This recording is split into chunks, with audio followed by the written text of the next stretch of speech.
பழம் விற்கிறீங்களா? ஆமாம் கண்ணு. எவ்வளோயா? 50 ரூபா கொடு. அதெல்லாம் தேன் மாதிரி இருக்கு. எது எடுத்துக்கிட்டாலும் சரி அறுத்து கொடுக்குறேன், சாப்பிட்டு காசு கொடு. சரி ஓகே. எவ்வளோ மொத்தமாக சொல்லுங்கள். இதான் 150 ரூபா கொடுங்க. எல்லாத்தையும் சேர்த்தா எனக்கு இந்த பழம் மட்டும் போதும். சரிங்களா?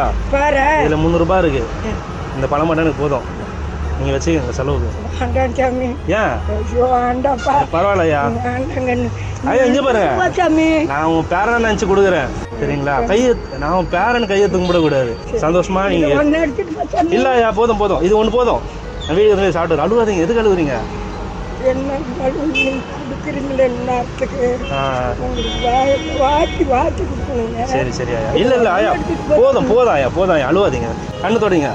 எதுக்கு அழுவணும்? இல்லை சாமி, நீ குழம்பு சொன்னேன் கொடுத்தீங்கள, அதுக்கு ரொம்ப ஆத்திரம் வந்துருச்சு. சரிங்க ஐயா. ஐயா வேற ஏதாவது தேவைப்படுதா ஐயா உனக்கு? ஏதாவது தேவைப்படுதா? ஐயா கையெடுத்து கும்பிடக்கூடாது. போயிட்டு வந்து அடுத்த தர எவ்வளோ கொடுத்தீங்கனாலும் வாங்கிக்கிறேன். இல்லை இல்லை, ஏதாவது தேவைப்படுதான்னு கேட்குறேன் ஆயாக்கு. ஒன்றும் வேண்டாம் சாமி, நம்ம போதும் சாமி. சரி ஐயா, ஓகே. ரொம்ப சந்தோஷம். சரி சரி சரிங்க ஐயா, வரேன். பார்த்து பத்திரம். ஏதாவது வேணுமான்னு சொல்லுங்க, நான் வாங்கி தரேன். இல்லை சாமி, ஒன்றும் வேண்டாங்க. சரி ஒரு ஆசைனா இருந்தா போதும். சரி, உங்களுக்கு சந்தோஷமா? எனக்கு சந்தோஷம்னு தான் உனக்கு வாங்கிக்கிட்டேன்னு கொடுக்குறேன். சரி சரியா? சரிங்க ஐயா. சரி ஐயா, அழகா சரிங்க. வரேன், போயிட்டு வரேன்.